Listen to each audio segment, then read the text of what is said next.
Break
the walls down, break down the walls.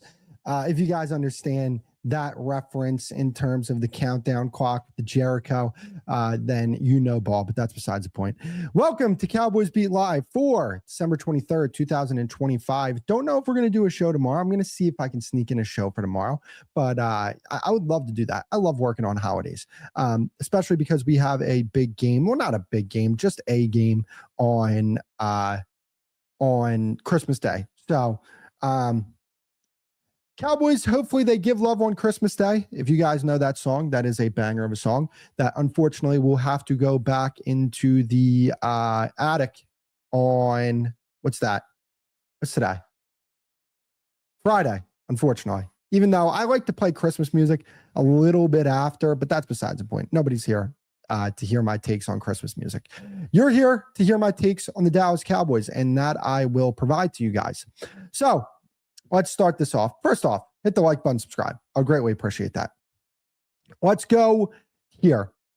Dak Prescott has been selected to the Pro Bowl. He's one of the 3 NFC quarterbacks that have been selected to the Pro Bowl. The other 2 quarterbacks that have been selected are Matthew Stafford and Sam Darnold. I know there's a lot of people from other fan bases that are like, why wasn't my quarterback selected to the Pro Bowl over Dak or Sam Darnold? Sam Darnold, fine. Like, Sam Darnold has been kind of inconsistent this year. If you're going to go at anybody for being on that Pro Bowl list, it's Sam Darnold. It's not Dak Prescott.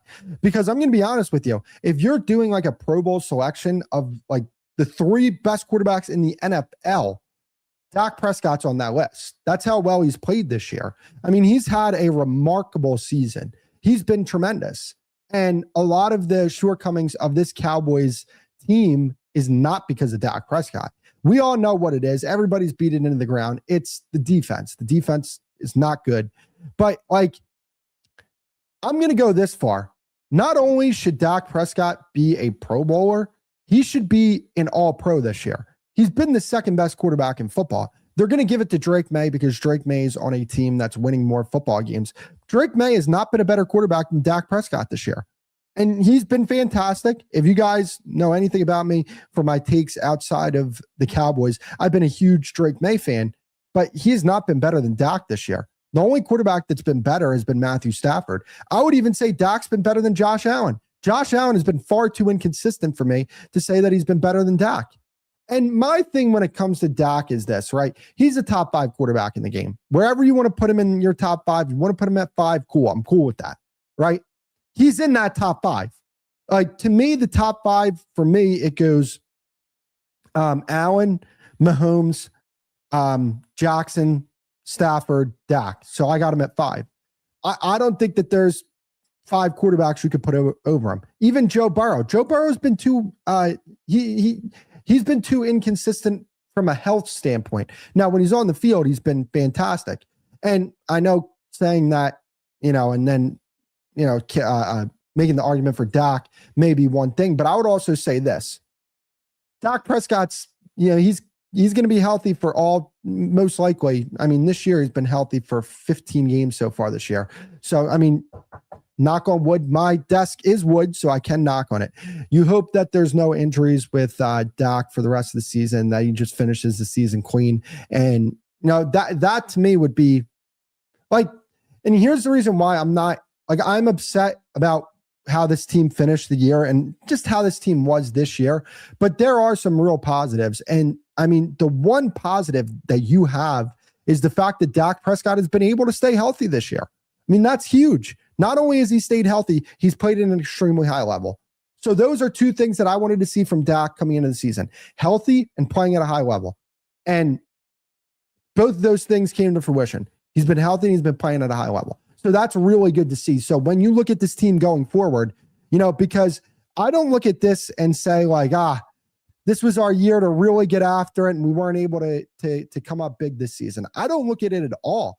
As a matter of fact, I look at this and I say, it was a rough season, but we know what the problems are with this football team. Now it's on the Jones family to fix the problems with this football team. But the one problem you don't have is your quarterback. And when your quarterback is one of the 5 best in the league, you stand a chance every single year. And Dak has solidified himself as a top 5 quarterback. And another thing when it comes to Dak, like, people said that Dak choked against the Vikings. And one thing that I would say is, like, if you think he choked in that game, your standard for him is way too high. And has there been times where Dak Prescott hasn't been at his best this year? No doubt about it. That's every quarterback in the league is going to have times like that. But I feel like with Dak, it's a lot more amplified because there's quarterbacks who can struggle during games, but they have a defense that actually picks them up. Or they at least have a defense that whenever there's a mistake by the quarterback, not even just an interception, right? Because people think that interceptions are the only mistake a quarterback can make. Missing open guys, like, you're always going to have a few reps during a game where that happens. That's every quarterback, no matter who the quarterback is. Like, that's a mistake, though. But, like, there's times where it's like, with Dak, he has to make that play, because if he doesn't make that play, if he misses an open guy, the defense isn't going to come up with a stop, right? And another reason why I think Dak should be the second-team All-Pro quarterback this year is because he's gotten no help from his defense.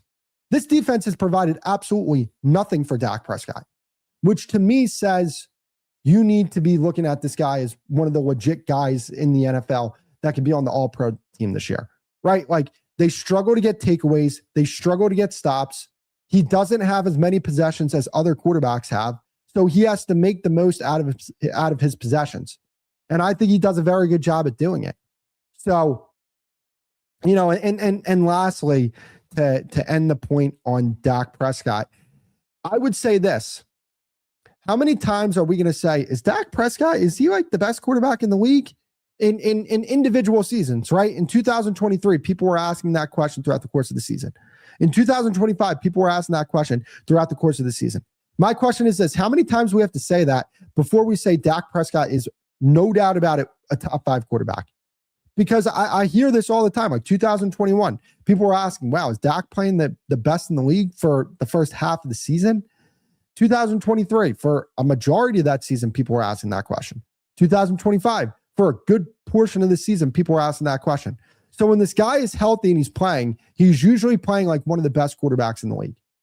So that's my take on that. But congrats to Dak for making the Pro Bowl, and another feather in the cap for him, which hopefully, he can finish his career with a Hall of Fame resume, and we can get him into Canton, because he's he's such a disrespected quarterback, and it's such a shame. Like, I'm going to make a TikTok video about this where I'm going through like some of the takes that people have had. Like, there were Dante Whitner from the 49ers, from their NBC affiliate, said that he sucked after a game. An analyst with an NBC flag mic said that Dak Prescott sucked. Like, Draymond Green said Dak Prescott's a bum. Sean McCoy said that he's ass. Like, this guy, when people like talk about this guy, there's a lot of vitriol that comes out. And it's funny to see Dak prove these guys, show everybody what they are. They're idiots. But that's besides the point. Let's get on to the next topic. I spent too much time on Dak Prescott. I want to talk about Ryan Flournoy. Ryan Flournoy is the third best receiver on the Cowboys. Can we just I think the coaching staff needs to see that. And I think they're starting to see that, but I'm done with Turpin on the field. I'm done with Turpin. I'm out. I'm 100% out on Turpin. And I wasn't like that for the past few years here. I wanted to see Turpin get an advanced role in this offense. I said, look, he's your wide receiver 3. But while I believe that going into the year, and I don't think I was wrong in my assessment because he did make some big time plays over the course of his career, this season hasn't been the case. Ryan Flournoy has been clearly far and away better than Javonte Turpin. And when you get in your 11 personnel sets, your 3 receivers need to be Pickens, Flournoy, Lamb. That needs to be your 11 personnel set. And actually, if George Pickens needs a blow or Lamb needs a blow in your 12 personnel sets, Flournoy needs to be out there. Javonte Turpin is the 4th best receiver on this team. Jonathan Mingo is the 5th best receiver. Or Tolbert, 5th best receiver. Like, these are the 3 guys. These are your 3 most reliable players in your wide receiver room. Pickens, Lamb, Flournoy. And like, this is one of those picks where you look at it and you say, I think he was a 6th or 7th round draft pick, Flournoy was. I mean, you hit on that pick. You hit on that pick. He's been fantastic for this team. You know, to me, you know who Ryan Flournoy reminds me of? He reminds me a lot of Juwan Jennings from the San Francisco 49ers. Excellent number 3 receiver. If you need him to be your number 2 receiver, he can do that. Like, if the Cowboys, I don't think they're going to do this. I'm just saying hypothetically, if they do decide that they don't want to pay Pickens the type of money that he's going to command, I feel comfortable with Ryan Flournoy as your number 2 receiver. I do. Like, he's shown me enough this year to make me say that. And again, like, second-year player, only going to get better with time, I feel like. Now, I want to keep Pickens, and I think the Cowboys want to keep Pickens. I believe Pickens will be on this football team next year. But I'm just saying, if they decide, hey, we want to make a change here, you know, because we can't pay him the money, I think Flournoy is more than capable of being a wide receiver 2 for this football team. And if he's your wide receiver 3, you feel fantastic about it. And that's kind of the thing, right? Like, I actually do like the way their pass catchers are set up when it comes to their wide receivers and their tight ends. I'm not a big Ferguson guy, but Brevin Spanford, like, I think he needs to get more reps. And like, you talk about guys that you have in this room, the Cowboys have one of the best pass catching units in football when it comes to the wide receivers and when it comes to the tight ends. And in actuality, you really didn't spend that many assets to get this room, which it's like, I do, because if you guys are new to the page, I slander the front office when they deserve to be slandered, but I also give them credit where it's due. And this is where I say, I'm going to give you credit where it's due, because when you look at Flournoy, that's a late round pick. Brevin Spanford, undrafted free agent. Jake Ferguson, 4th round pick. George Pickens, you spent a 3rd round pick to get George Pickens. You spent a 1st round pick, I think it was pick 17, to get CeeDee Lamb. So you have one of the best pass catching units in all of football, and you didn't really spend that many assets to make that be the case. You spent a 1st, a 3rd, a 4th, I think a 6th on Flournoy, and an undrafted free agent in Brevin Spanford. Some good stuff. Now, they did miss. And this is where I'm going to go after them a little bit. Man, wouldn't it be great to have Tucker Kraft instead of Luke Schoonmaker? That would be great to me. Well, the Cowboys didn't think that. So they drafted Tucker Kraft over Luke Schoonmaker, which I don't think I'll ever be able to forgive them for, because Luke Schoonmaker is just such a net negative for this football team. And Tucker Kraft, he might have been your best tight end, but he might be better than Jake Ferguson. I really feel like that. But like, that's where, like, when you're building out a football team, smart observations, good observations, like the observations that the Cowboys have made with this receiver room from the wide receivers and the tight ends, that's always big. And I don't know. Let me know what you guys think about Ryan Flournoy. Do you think Ryan Flournoy could be a wide receiver too if they have to move on from George Pickens? Which, by the way, again, because I have to preference this, because I feel like I have to preference everything when it comes to, potential decisions the front office can make. I don't think they're going to, but I'm just saying, if they do you think that would be a good replacement for George Pickens? Like, because I think he'd be a good replacement, but I love him as a wide receiver 3. Put him in that Jawan Jennings role, and especially as a wide receiver 3. I mean, like, teams aren't checking for Ryan Flournoy. Like, they're not. Like, that's going to be a safety blanket for Dak big time over the course of the next few seasons here. And a good thing about Ryan Flournoy, you have him under contract for the next 2 years. So he's at a cost-controlled rate for the next 2 years. That's massive. That's huge. That is huge. You need late-round picks to step up and be quality contributors for you. And it looks like Ryan Flournoy could potentially be that guy. So, like, to sum this all up when it comes to the Ryan Flournoy front, he needs to be in on your 11 personnel sets. He needs to be the guy. He needs to be the third receiver. He's better than Javonte Turpin. There's nothing that Javonte Turpin does outside of, maybe go balls, because of the fact that he's so much faster than Ryan Flournoy, routes down the field. Maybe, I don't even know if he's better than that. I think the only thing that Turpin's better at than Flournoy is he's faster than him.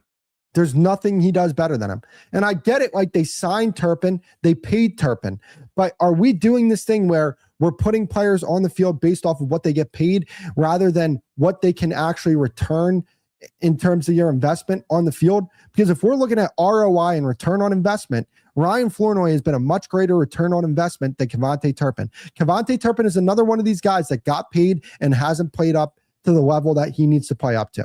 And I'm getting quite tired of that, to be honest with you. How many damn players are we going to pay and them not play up to the level that they played to before their contract? Javonte Turpin, another guy, got paid, hasn't performed to what we expect Javonte Turpin to perform up to. Too many players on this team that are doing that. So honestly, I don't care what they're getting paid. Ryan Flournoy is the better player. Put him on the damn field. And they've been doing that.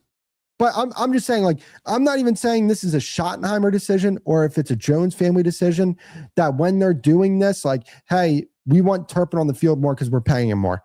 If that's the way they're doing this, and Flournoy has gotten increased reps. Like, don't get it twisted. But I'm just saying, like, I'm out on the whole Turpin idea. I'm out on the player. I think they probably need to go get another return man, because, like, how many big plays has Turpin made all year? Like, I was actually texting Foots about this. If you guys know Foots the King, we literally just talked about this like 20 minutes ago. He texted our group chat. Did Turpin make any big plays this year? No. He made no big plays. Ryan Flournoy has made big plays for you. So, I'm okay with Turpin as a return man, but he's the fourth wide receiver on this team. And that's the way I think it needs to be going forward.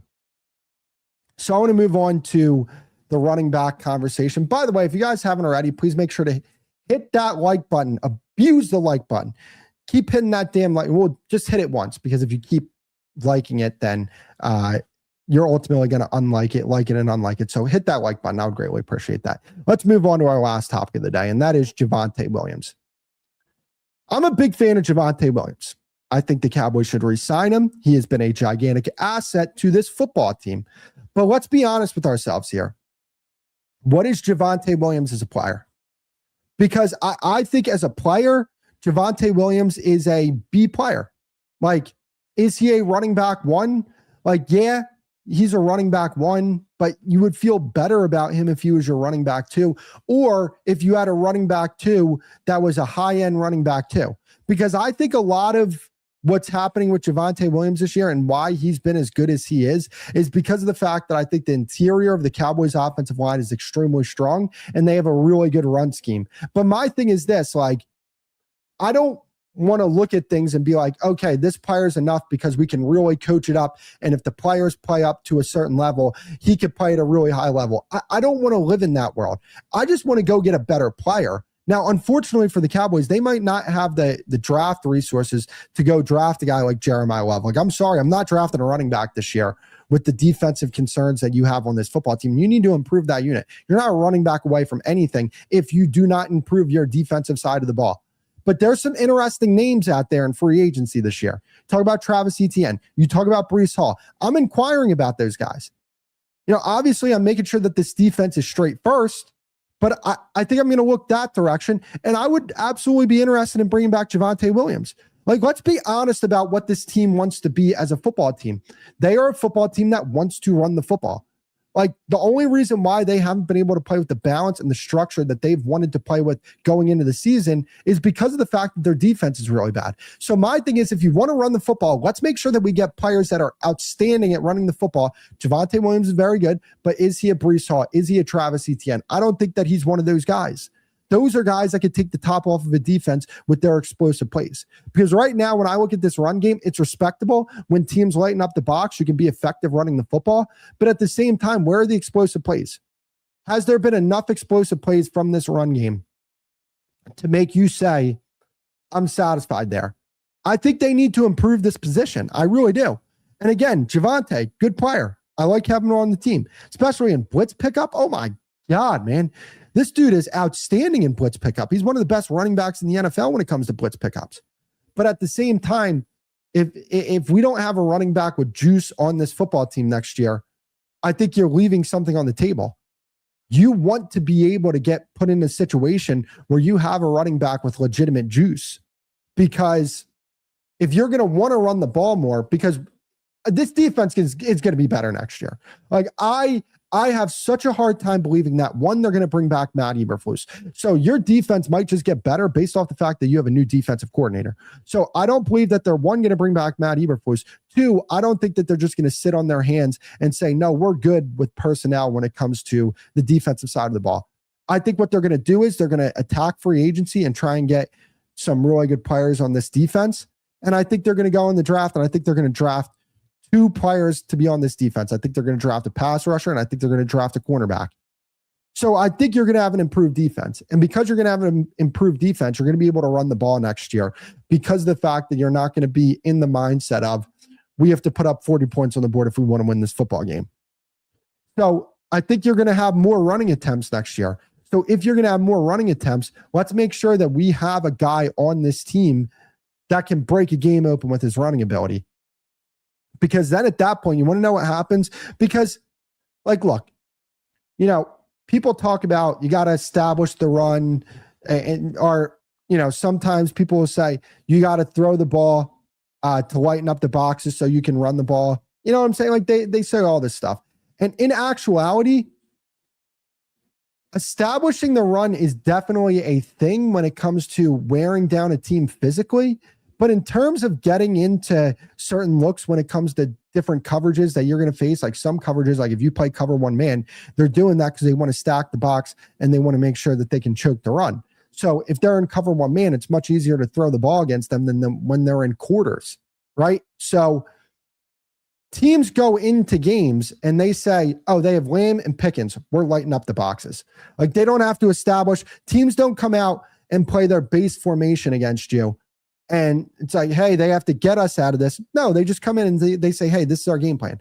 It's like the Eagles last year, the run was established. They would go into the game and the run would be established. Why? Because film existed. So that's the thing with me where it's like, if you get an explosive running back, I think teams are going to be more inclined to load the box here. Not load, but they're going to be much more inclined to, I'm trying to get the words out. They're going to be much more inclined to not just say, hey, Lamb and Pickens, you're not throwing the ball deep on us. Because if there is a true threat of multiple running backs and a legit run game, I think you're going to have a much easier time throwing the ball. And you had a really good time throwing the ball, right? Like Dak Prescott was outstanding this year. Lamb and Pickens were outstanding. And even when you didn't have Lamb, you were still putting up a bunch of points with Pickens as your number one guy. So when I look at that, I say our pass game is great. Our run game is good. Javonte Williams is good. I like Javonte Williams. He is a valuable asset to this team. I want him back on this team, but I want him back on this team at the right price. And I want them to go get another running back because you're not going to be able to get one in the draft because you don't have a second or third round pick, which I'm cool with because you use the second on Quentin Williams and you use the third on George Pickens. That is a fantastic use of resources. But at the same time, the problem that you run into is this. You have 2 ones. You're going to draft 2 defensive players, and then you're not picking until the 4th round. So do you feel comfortable drafting a running back in the 4th round? Do you think that there's other ways to use your resource there than a running back? I don't know. But missing on Jaden Blue, I don't know if he's a miss yet. Maybe they feel better about Jaden Blue in the offseason. Maybe Jaden Blue needed this season to tell him, like, hey, this is the league now. This is not college.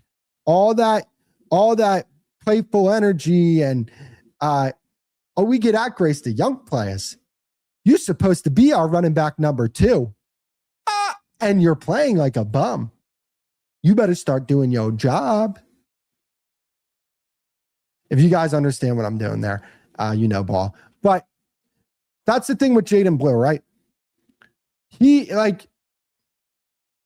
going to need to mature if he wants to be able to get himself in a position to be the running back 2 on this team. Because it's very clear that the coaching staff had a problem with him. And when a coaching staff has a problem with a player, I usually side with the coaching staff. They don't want these players to be problems. These coaches have so much money on the line. They have their career on the line. They have to be able to feed their family. They're not necessarily interested in trying to go after players because they want them on the bench. No, they want all these guys to prove that they can be on the field because they want better players on the field so that it makes their job easier so that they can keep their job. So if Jaden Blue's not on the field, it's probably because something Jaden Blue did. So that's besides the point. Okay, I'm gonna go live tomorrow. I'm gonna go live tomorrow. That's what's gonna happen. I'm gonna make it a mission of mine to go live tomorrow, and that's what we're gonna do. So if you guys haven't already, please make sure to hit that like button. Make sure to subscribe. I would greatly appreciate that. And until next time, I will see you guys on the next episode of Cowboys Beat Live. Peace.